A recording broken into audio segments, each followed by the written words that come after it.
Graça e paz, irmãos e irmãs, que a graça e a bondade do Senhor esteja abençoando a sua vida e abençoando a sua casa. Seja bem-vindo a mais essa aula da nossa Escola Bíblica Dominical Online, uma modalidade de estudo bíblico via internet. É a única forma que nós podemos fazer agora nesse tempo de pandemia, mas de qualquer forma está sendo bem proveitoso, ainda que não dê para ter aquela interação como nós temos na igreja ou em sala de aula, mas o aproveitamento desses estudos tem sido mais por conta de que ela tem chegado a mais pessoas. Então isso tem sido bênção. Se tem sido bênção para você, nos ajude a divulgar esses estudos, compartilhe com outras pessoas, comentem para que assim mais pessoas possam estar sendo abençoadas com esses estudos da Palavra de Deus. E nessa escola dominical em especial, desde domingo passado, nós começamos a falar de uma série nova, baseado no Sermão do Monte profético, em Marcos capítulo 13. Então nós estamos estudando Marcos 13, auxiliado por outros textos das Sagradas Escrituras, para vermos o que Jesus fala sobre os últimos dias, baseado numa pergunta que os próprios discípulos fizeram a Jesus. Então essa é a base do nosso estudo, Marcos 13. E como eu falei também no domingo passado, é um estudo pautado na nossa doutrina reformada. Nós somos uma igreja presbiteriana, né? A Igreja Presbiteriana Independente de Araraquara faz parte desse grande corpo de igrejas reformadas, onde as doutrinas são aquelas doutrinas que vêm desde a Reforma Protestante. Então, a base teológica que nós estamos usando, claro, é a teologia reformada para falar sobre escatologia, que é o estudo das últimas coisas. Então, eu tudo expliquei isso domingo passado, mas não custa estar relembrando agora. E domingo passado nós falamos, principalmente baseado no versículo 1 e 2 de Marcos 3, quando os discípulos estavam no templo, olhando a construção maravilhosa do templo, aquele templo que é o templo de Herodes, uma construção maravilhosa, e tinha todo um imaginário, toda uma sacralidade baseada naquele templo. Então os discípulos exaltam o templo. Então Jesus ele aproveita para poder falar do que aconteceria no futuro, quando ele diz não ficará pedra sobre pedra. E nós estudamos sobre essa questão especificamente baseado no templo e o cumprimento dessa profecia do templo na década de 70. Então, se você perdeu a aula anterior, volte para assistir. Depois desse aqui, você pode voltar para assistir a aula 1 dessa série de estudos sobre o sermão profético de Jesus no Monte das Oliveiras. E agora nós vamos a partir do 3 em diante, onde o Senhor fala sobre o princípio das dores. Acompanhe a leitura comigo, eu vou colocar aqui para que você possa também acompanhar na mesma versão a qual eu leio, que diz o seguinte: Jesus estava sentado no Monte das Oliveiras diante do templo, quando Pedro, Tiago, João e André lhe perguntaram em particular: diga-nos quando estas coisas vão acontecer e que sinal haverá quando todas elas estiverem para se cumprir. Então Jesus começou a dizer-lhes: tenham cuidado para que ninguém os engane. Muitos virão em meu nome dizendo, sou eu, e enganarão a muitos. Quando vocês ouvirem falar de guerras e rumores de guerra, não se assustem. É necessário que isso aconteça, mas ainda não é o fim. Porque nação se levantará contra nação e reino contra reino. Haverá terremotos em vários lugares e também fomes. Essas coisas são o princípio das dores. Estejam de sobreaviso, porque as pessoas os entregarão aos tribunais e às sinagogas. Vocês serão açoitados e por minha causa serão levados à presença de governadores e reis, para lhes servir de testemunho.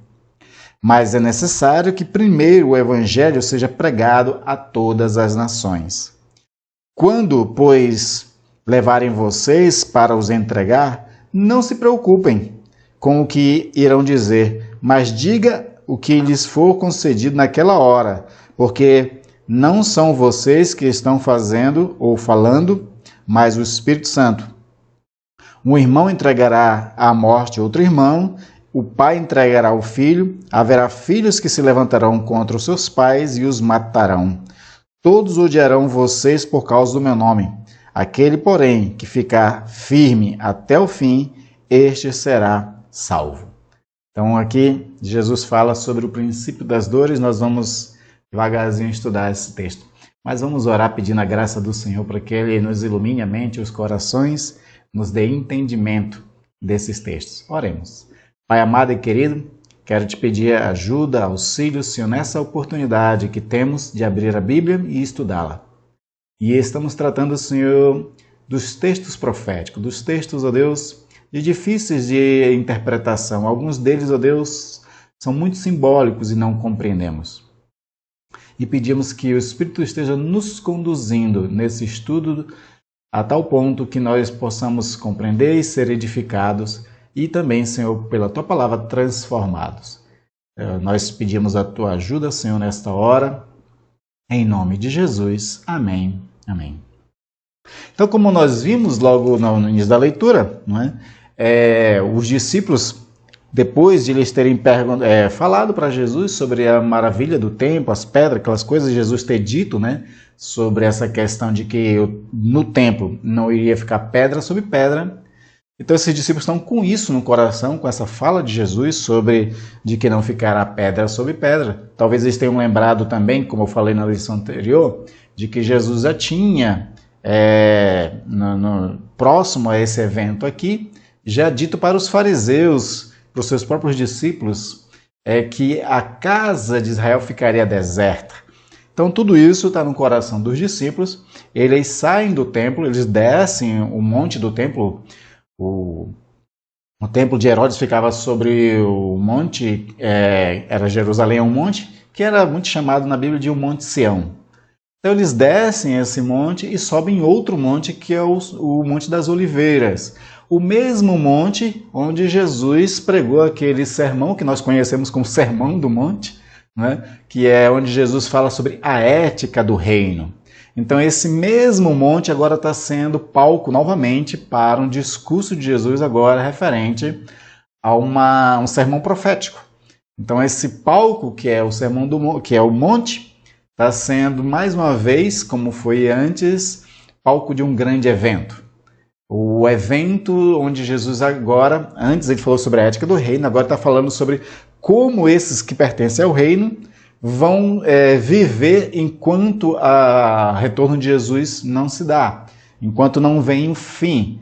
O que vai acontecer com esses que professam Jesus como Senhor e Salvador é o que ele vai começar a dizer agora. Mas também o sermão vai desde dessa profecia da perseguição do templo até, de fato, a sua segunda vinda.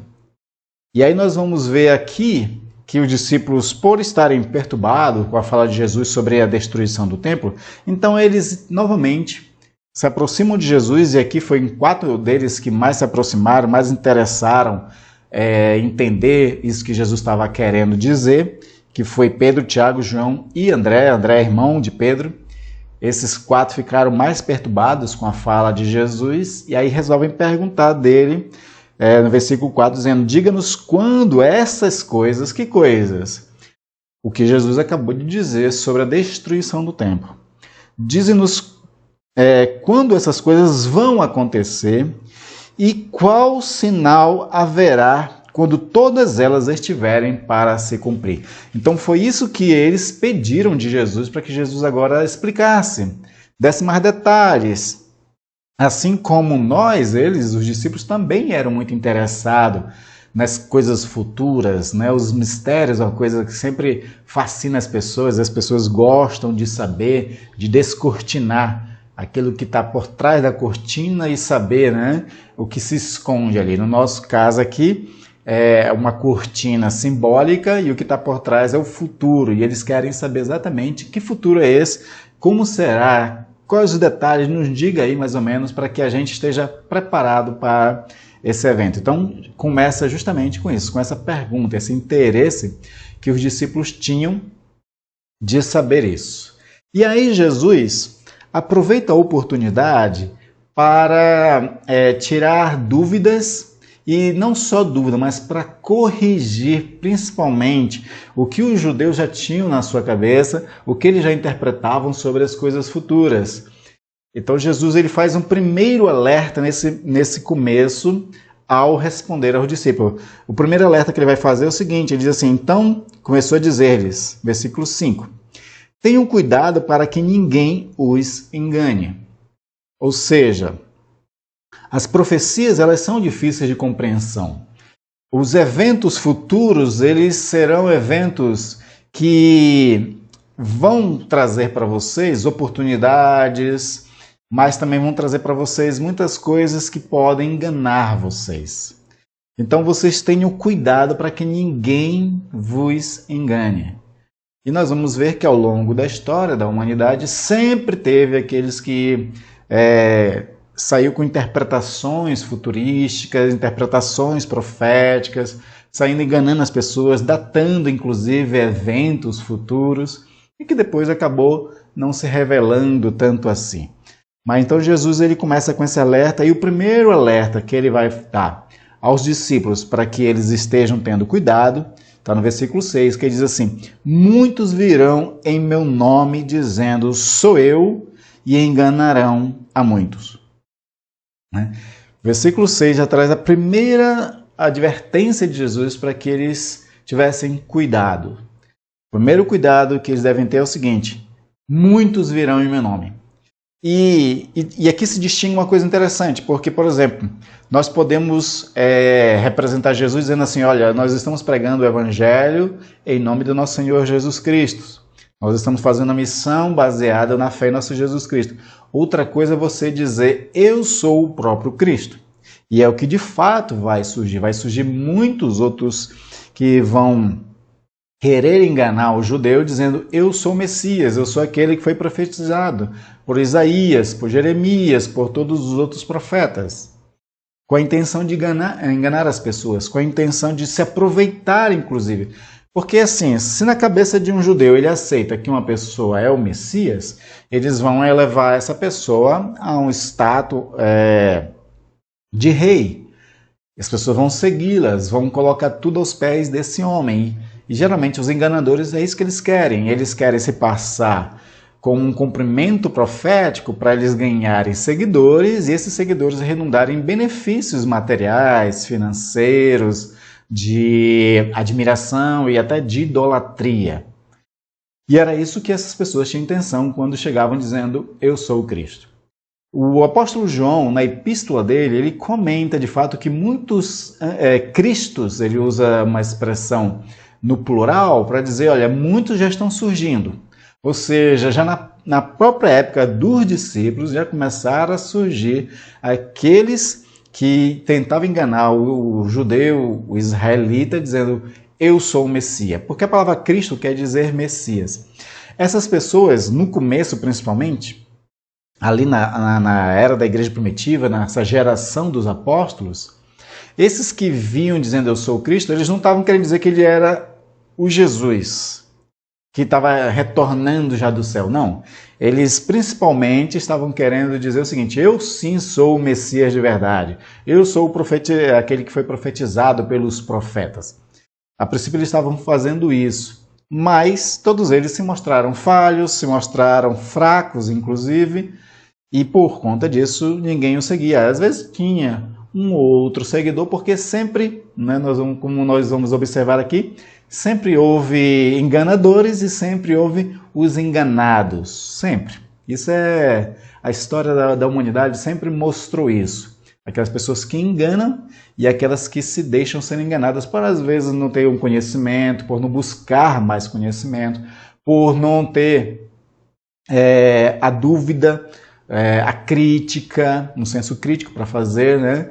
As pessoas cegamente seguem as pessoas e por conta disso acaba aceitando. Nossa época agora mesmo, existem muitas pessoas que conseguem seguidores, as pessoas seguem cegamente, né, fielmente outros líderes e até coloca essas pessoas num status de quase Deus, de quase Messias, não no sentido religioso, mas no sentido de uma liderança carismática que vem para resolver todos os seus problemas. Isso já está surgindo na nossa época. E Jesus está alertando para eles sobre essa questão. Muitos virão em meu nome. Muitas pessoas que seguem esses anticristos ou esses falsos cristos, essas pessoas elas revelam no mínimo que elas nunca seguiram Jesus de verdade. Porque uma vez que a gente segue Jesus de verdade e estuda mais sobre o próprio Jesus, nós saberemos distinguir o verdadeiro do falso. É que nem, por exemplo, na Casa da Moeda. O Banco Central, quando ele vai treinar as pessoas a identificar notas falsas e verdadeiras, eles só dão nota verdadeira para as pessoas. Porque a lógica do treinamento lá é o seguinte: se eles tiverem muito contato, eles vão dar várias cédulas para as pessoas, várias, e todas elas verdadeiras.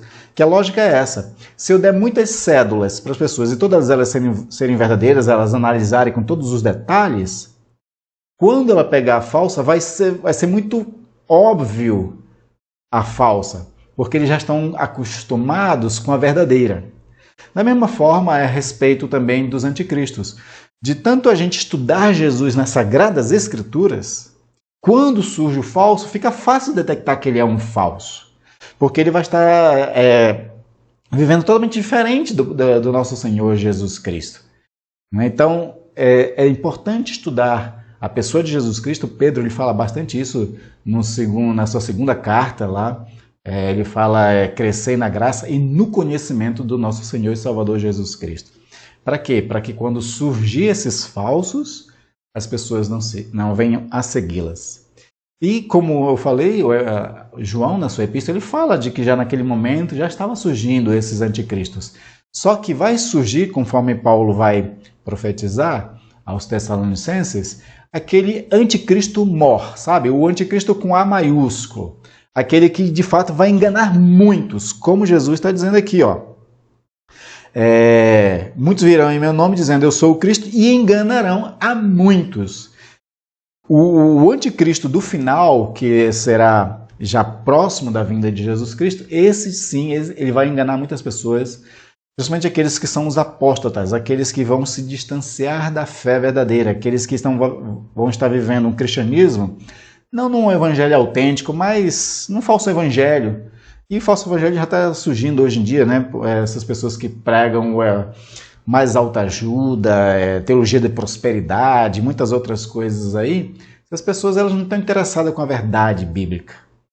E se elas não estão interessadas com a verdade bíblica, qualquer um que venha com um discurso que seja conveniente para elas, que seja baseado nos seus próprios interesses, as pessoas vão seguir cegamente e serão muitos que vão segui-los, como o próprio Jesus coloca. E aí Jesus dá um passo mais adiante e diz o seguinte no versículo 7. Quando vocês ouvirem falar de guerras e rumores de guerra, não se assustem. É necessário que isso aconteça, mas ainda não é o fim. Porque nação se levantará contra nação e reino contra reino. Haverá terremotos em vários lugares e também fomes. Estas coisas são os princípios das dores. Uma coisa que é muito interessante nós já começar a observar na fala de Jesus, é que se na cabeça do judeu, como eu falei na lição anterior, de que o templo era a coisa mais sagrada que eles tinham, representavam Deus, e toda a fé deles, segurança, confiança deles estavam baseados no templo, na mentalidade de um judeu, então se o templo fosse destruído, era o fim para a nação judaica, era o fim para a história da fé judaica. Então, quando os discípulos estão perguntando de Jesus quando será essas coisas, no caso da destruição do templo, é porque para eles, na cabeça deles, o templo destruiu, acabou a história da humanidade. Basicamente é isso que eles acreditavam. Então, agora Jesus vai começar a ensinar para nós que a coisa não é bem assim. Então, novamente, Jesus está querendo corrigir um tipo de mentalidade, um tipo de teologia que eles tinham sobre o futuro. E aí Jesus diz o seguinte, não só com a destruição do templo, mas quando vocês ouvirem falar de guerras, de rumores de guerra, não se assustem. Aí acrescenta, é necessário que isso aconteça, mas não é o fim. Nação se levantará contra nação, reinos se levantarão contra outros reinos, haverá fome, haverá terremotos, haverá várias tragédias. Lucas e Mateus, que também tem um texto paralelo, fala de que viria epidemias, que viria falsos profetas. Então, tudo isso que Jesus está dizendo é o seguinte, essas coisas vão acontecer, elas são necessárias. Antes de a gente explicar um pouco mais sobre isso, mas eu queria já dizer o porquê Jesus fala do que é necessário. É necessário para que a nossa fé seja testada. O Senhor ele precisa testar a nossa fé. Não para Ele saber que tipo de fé nós temos, mas para que nós saibamos que tipo de fé nós temos. Porque Deus sabe o tamanho da nossa fé. Deus ele é aquele que nos esquadrinha. E ao nos esquadrinhar, Ele sabe onde está a nossa força, onde está a nossa fraqueza, o tamanho da fé, o tamanho da nossa confiança nele. Ele sabe todas essas coisas. Mas nós, às vezes, não sabemos. Então, para que nós mesmos venhamos a ter uma dimensão da qualidade da nossa fé, essas coisas elas acontecem. Agora sim, outra coisa que é importante dizer é que elas acontecem não porque Deus quer que aconteça. Ou seja, o Senhor ele não está dizendo aqui que Ele traria essas coisas para o mundo. Porque Deus não precisa trazer tragédias para o mundo. O próprio mundo se encarrega de fazer isso. Eu estava conversando esses dias com alguém sobre essa questão da pandemia a qual nós estamos vivendo. E as pessoas que são antirreligiosas ficam perguntando, cadê Deus nessa hora? A pergunta não é cadê Deus nessa hora. A pergunta é cadê os seres humanos nessa hora? Porque desde que Adão e Eva pecaram, houve ali a maldição. Tanto do homem, da mulher, da serpente e de toda a criação houve a maldição. E esse ser humano agora corrompido é ele mesmo causador das tragédias. Então, guerras, nação se levantar contra as nações, fomes, todas essas coisas, é nós mesmos que criamos. A pandemia é uma realidade dessa. Por exemplo, por que a pandemia ela só tem crescido, principalmente no Brasil, né? Em outros países já está diminuindo, né? Tanto por conta das medidas restritivas, quanto por conta também do avanço das vacinas. Mas no Brasil, a pandemia está crescendo cada vez mais, o número de mortes está aumentando a cada dia. E a gente percebe que não é porque Deus não está abençoando, não está fazendo milagre, não está intervindo agora. Na verdade, a pandemia está crescendo porque nós estamos sendo irresponsáveis nessa questão toda. Aquilo que nós deveríamos fazer de básico para não proliferar um vírus que é contagioso, nós não estamos fazendo. Existem aglomerações. Por exemplo, toda vez que acontece um final de semana de festividades, como houve, por exemplo, Natal, houve Ano Novo, Páscoa, foi quando o número de casos aumentaram. Porque as pessoas elas foram irresponsáveis em se aglomerar, fazer festas, e ali as coisas saíram do controle do vírus, né? Espalhar-se. Então você percebe que essas coisas elas são necessárias, mas não é Deus que faz elas acontecerem, é nós que fazemos. Nós é que somos responsáveis. São os reis poderosos que são responsáveis por criar tragédias como guerras, não é? Então essas coisas elas vão acontecer. E o que Jesus está querendo nos ensinar com isso é que quando elas acontecerem, a gente não se assuste, a gente não se alarme, a gente não fique já querendo interpretar o mundo está acabando. Como sempre aconteceu. Toda vez que acontecia uma tragédia, as pessoas começavam, surgiam, né, os falsos profetas, e aí ficavam interpretando, esse é o tempo do fim. Jesus já está vindo, se prepara, aquela coisa toda. A mensagem de se preparar, se tornar vigilante e de a gente estar sempre preparado para a vinda de Jesus, essa é importante sim, mas não com essa base de que o fim do mundo vai acontecer porque surgiu uma guerra, porque está tendo terremoto, porque está tendo esses eventos. Não. Então Jesus ele alerta, ele diz, não se assustem.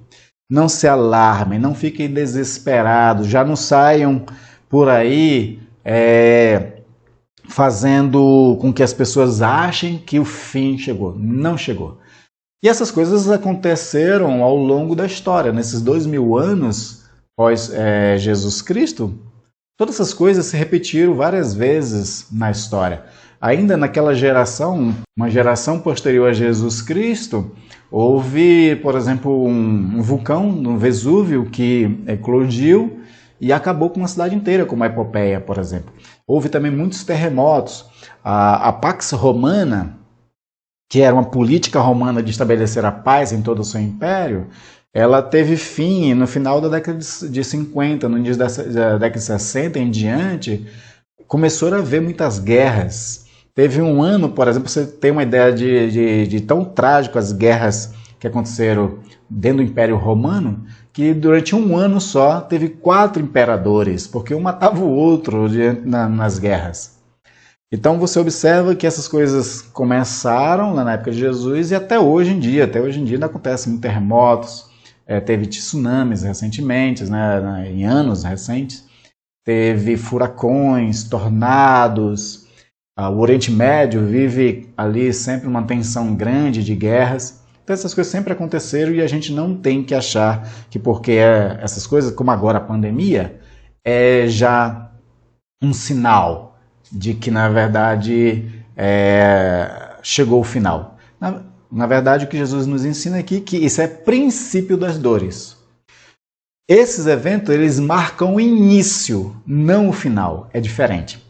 Se marca o início, então nós temos que ficar somente com a luz do farol no amarelo somente, de estar alerta, mas não de que já é o vermelho, que já chegou e já está terminando. Não, é só o início, ela marca o início.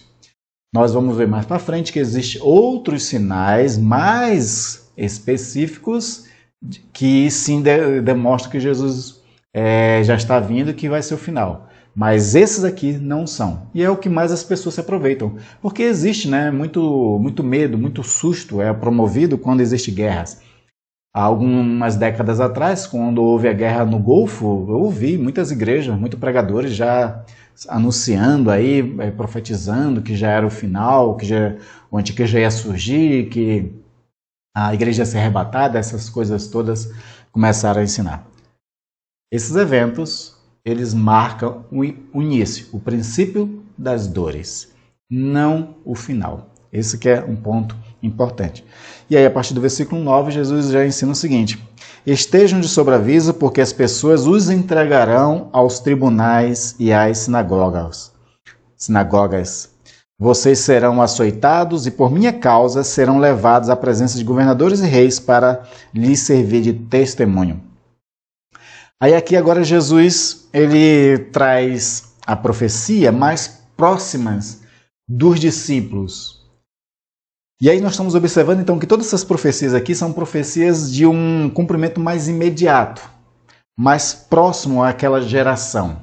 E para provar que é próximo àquela geração, Jesus coloca os discípulos dentro do cumprimento profético, onde Jesus diz para eles: estejam vocês de sobreaviso, porque as pessoas os entregarão aos próprios discípulos, aos tribunais e às sinagogas e serão açoitados. E de fato todas essas coisas aconteceram. Logo depois que Jesus ascende aos céus, o Pedro e os outros discípulos ficam no cenáculo orando, recebem o Espírito do Alto, que é o momento do Pentecostes. Na sequência você vê as autoridades judaicas prendendo Pedro, prendendo alguns outros discípulos, e ali já começa a perseguição deles. Eles começam já a ser açoitados. Você tem ainda, Atos dos Apóstolos vai ser o registro do cumprimento dessa passagem aqui, onde você tem a perseguição aos discípulos, os açoites aos discípulos, entregando eles às sinagogas, ao sinédrio. Pedro passou pelo sinédrio, foi interrogado no sinédrio. Teve um desses eventos, Atos capítulo 4, que até liberaram Pedro, mas não, aliás, no 5 diz que liberaram ele, mas não antes sem os açoitarem. No capítulo 4 de Atos fala de que Pedro foi preso, e aí o Espírito faz com que haja um tremor ali, né, na cidade, as cadeias se abrem e Pedro vai embora. mas já começou a perseguição. E a perseguição fica cada vez mais rígida depois do evento de Estevão. Estevão, ele era um diácono, mas um homem de uma sabedoria dada por Deus. Ele prega o evangelho aos fariseus e às pessoas das autoridades judaicas. Aqueles homens ficam sem ter o que recrutar, né? Sem ter como responder ao que Estevão estava dizendo. Então a ira deles sobe, eles apedrejam Estevão. Ali o texto registra, inclusive, que Paulo estava presente, ele consente com o apedrejamento, com a morte de Estevão.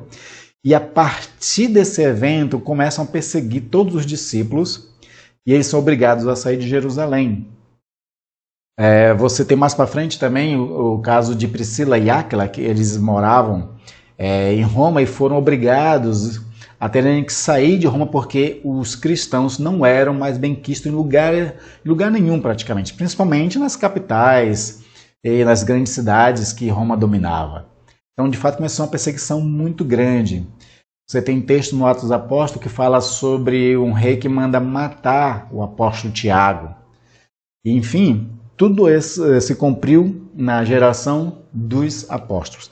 Mas aí Jesus também fala uma coisa para eles interessante no versículo 10 e seguinte, ele diz assim: mas é necessário que primeiro o evangelho seja pregado em todas as nações. Todas essas coisas iam acontecer, mas o que o Senhor está querendo também dizer para eles é o seguinte: mesmo com as aflições, com as perseguições que vocês vão sofrer por causa do meu nome, continue pregando o reino. Por isso que Paulo fala a Timóteo, lá em 2 Timóteo, né, prega a palavra a tempo e a fora de tempo. Seja em tempo de paz, seja em tempo de perseguição, porque o evangelho precisa ser pregado a todas as nações, na garantia de que o Senhor está com eles. Agora, essa garantia que o Senhor está com eles era para capacitá-los a fazer a missão, não para livrá-los, porque nem todos foram livrados. Muitos deles foram apedrejados, açoitados e mortos também. Então, o Senhor estava com eles, por isso que ele vai dizer, a partir do versículo 11, quando, pois, levarem vocês para os entregar, não se preocupe com o que irão dizer, mas diga o que lhes for concedido naquela hora, porque não são vocês que estão falando, mas o Espírito Santo. Ou seja, vocês estão pregando o Evangelho e o Espírito estará com vocês. O Espírito estará capacitando, fortalecendo, dando sabedoria. Inclusive, tem um texto de Atos 4 que quando Pedro está se explicando, se justificando porque anda pregando sobre Jesus Cristo, diante do Sinédrio, o texto deixa bem claro que eles se admiraram de Pedro, dizendo assim: esse homem é um homem comum, é um pescador, mas de onde é que veio essa sabedoria? A resposta está aqui, Jesus disse: o Espírito estará convosco, não se preocupem. Aquilo que vocês falarem, quando vocês abrirem a boca, é o Espírito que estará utilizando vocês. Agora, é claro que o Espírito usa eles, mas ainda com a personalidade deles mesmos, né? O Espírito não está fazendo aqui deles um ventríloco, não. Mas o Espírito dando sabedoria para que eles saibam o que dizer, para eles saibam como responder diante das autoridades. E de fato, aqueles homens reconheceram isso e admiraram. Se admiraram de Estevão também, quando você lê ali Atos capítulo 7, é lindo o discurso, onde ele narra de forma resumida toda a história judaica para chegar ao cumprimento de Jesus como Messias, né, de tudo aquilo que foi escrito antes. É lindo aquele texto, mostrando essa sabedoria que o Espírito estava dando a Estevão naquele momento. E aí Jesus, depois de dizer isso, ele fala uma coisa bem aterradora que iria acontecer. Diz assim: um irmão entregará à morte outro irmão, e o pai entregará o filho, né, e haverá filhos que se levantarão contra os seus pais e os matarão. Todos odiarão vocês por causa do meu nome, aquele, porém, que ficar firme até o fim, esse será salvo. O que Jesus está dizendo é que essas perseguições que vão vir serão tão grandes que as pessoas da própria casa, entre o que se converteu a Jesus Cristo e não se converteu, vai ter um distanciamento entre eles e um entregará ao outro. E que de fato acontece. Um judeu fiel à sua tradição judaica, não aceitando Jesus como Messias, ele acha uma blasfêmia um parente se converter a Jesus Cristo. E aí, nesse momento de perseguição, eles entregam essas pessoas. Isso é uma coisa triste de a gente ver, mas Jesus já tinha dito isso, inclusive, antes, que ele não veio trazer paz, ele veio trazer espada, dividindo os da própria casa. Dentro dessa lógica de Jesus, né, é fácil entender por conta disso, porque um judeu fiel à sua tradição, que não crê em Jesus, para ele é um absurdo alguém da família se converter a Jesus Cristo. Então, ele entregar o seu próprio irmão, para ele, é como se ele estivesse sendo fiel ao judaísmo, fiel a Deus. Ele está crendo que ele está fazendo um favor a Deus, entregando um herege, entregando um traidor da sua religião. Por quê? Porque eles não creram em Jesus Cristo. E isso não é difícil de a gente entender quando a gente entende um pouco do ser humano também. O ser humano, ele além desse orgulho, além dessas questões, né, de defender, às vezes, uma causa em detrimento da morte de alguém, a gente também tem medo, às vezes, do que pode acontecer com a gente se a gente não entregar aos outros. Por exemplo, tem um caso interessante em João capítulo 9, Jesus ele cura um jovem que era cego de nascença, e aí esse cego de nascença, ele foi visto, né, pelas autoridades que estava agora curado, e isso era um sábado, e pergunta: quem foi que te curou? Aí ele falou: olha, eu não sei quem foi que me curou, foi um homem que fez aqui lama, né, fez uma lama lá e passou nos meus olhos e me curou. Aí as autoridades perguntam dos pais desse rapaz, aí eles, com medo dos judeus, eles dizem assim: pergunta dele, pergunta do filho aí. Eles estavam querendo meio que tirar o corpo desde fora. Eles queriam se salvar. E para isso tanto faz se o filho vai ser preso, apedrejado pelos judeus por ter, né, sido curado, né? Que coisa interessante, né? O homem estava sendo curado e estava sendo criticado porque foi curado num sábado. Mas isso é que acontece quando as pessoas seguem cegamente e uma ideologia, uma causa, uma coisa sem sabedoria e sem o princípio do Espírito de Deus nas coisas. Então aconteceu esse caso e Jesus está dizendo que também, nesse momento de perseguição, as pessoas iam fazer muito mais isso. Eles iam entregar umas às outras. E, de fato, as pessoas entregaram cada vez mais umas às outras para os judeus, achando que estavam fazendo um serviço a Deus, né, de entregar um herege, de entregar um traidor, um blasfemo, que agora professava Jesus como Senhor e Deus. E aí Jesus acerta na mosca todas essas coisas começam a acontecer. Então nós temos que entender que essas coisas todas vão acontecer, já aconteceram e vão acontecer, mas nenhuma delas é o fim. Só que, como eu falei, nós temos a tendência de que quando a gente vê esses eventos que Jesus está relatando aqui acontecendo, a gente tende a interpretar que é o fim. E aí, por conta disso, as pessoas se alarmam. Por conta disso, as pessoas começam a já meio querer fazer as malas para subir para os céus, né, digamos assim, né? Mas a gente tem que ter muito cuidado com essa questão, porque não é assim que vai acontecer. Existem sinais específicos que irão acontecer, que nós vamos estar mais para frente. Mas só para vocês terem uma ideia de como na própria época dos apóstolos, eles se alarmaram, eles já estavam desesperados, achando que já era o final das coisas, e eles já estavam vivendo entre eles, por conta de achar que já era o final dos tempos, estavam vivendo assustados, com medo, eles estavam perdidos, não sabendo o que fazer.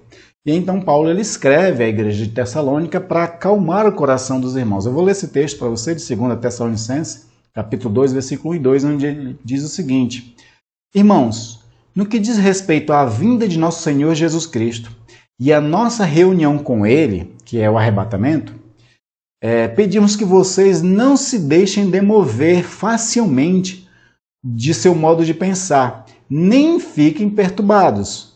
A igreja já estava ficando perturbada naquele tempo, né?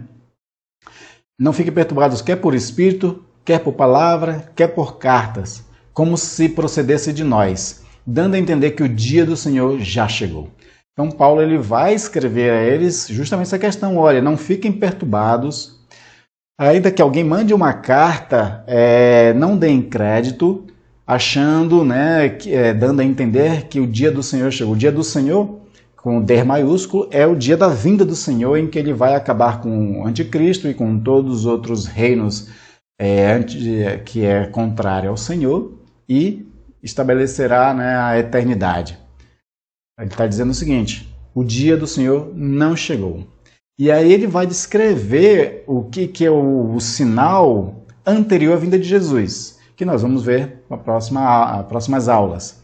Então nós precisamos ter isso bem entendido, para que nesse momento que nós estamos vivendo de pandemia, onde surgiu inclusive profecias, pastores dizendo que teve certas revelações, todas essas coisas andam assustando as pessoas.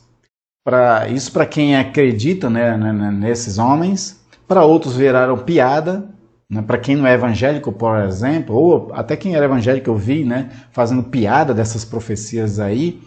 Então essas coisas são tristes de acontecer por pessoas que aproveitam o medo, aproveitam o tempo de pandemia, aproveitam a ansiedade que as pessoas se encontram para incutir os seus erros. E às vezes atrás de uma fama, às vezes atrás de mais seguidores, que agora o mundo da internet e das redes sociais é isso, as pessoas querem cada vez mais seguidores. O próprio pastor que andou profetizando aí umas coisas dias atrás, ele ficou admirado, ficou orgulhoso da repercussão do vídeo que ele tinha feito, da profecia dele, da revelação que ele recebeu, que tinha chegado até em outros países. É isso que essas pessoas querem.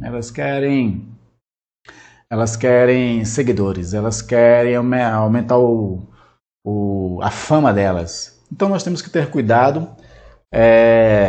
Já houve epidemias e pandemias no passado e não era o fim, e também essa também não quer dizer que é o fim. Não é a pandemia que é um sinal específico do tempo final e da vinda de Jesus Cristo. Não é pandemia, não é guerra, não é rumores de guerra.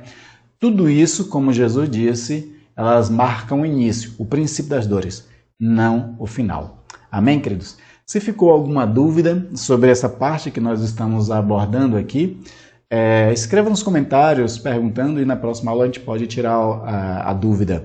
Mas eu espero que você tenha entendido isso, né? Que é esse momento que nós lemos aqui da profecia de Marcos 13, era para a própria geração dos discípulos e de eventos que vão acontecer sempre ao longo da história da humanidade e que nenhum deles representam o sinal específico da vinda de Jesus. São outros os sinais e nós vamos estudá-los mais para frente. Então, continue participando da nossa Escola Bíblica Dominical e vamos crescer um com o outro. Então, aquilo que você realmente ficou com dúvida, pergunte que a gente vai correr atrás das respostas. Tá bem? Deus abençoe, tenha uma ótima semana e até a próxima aula.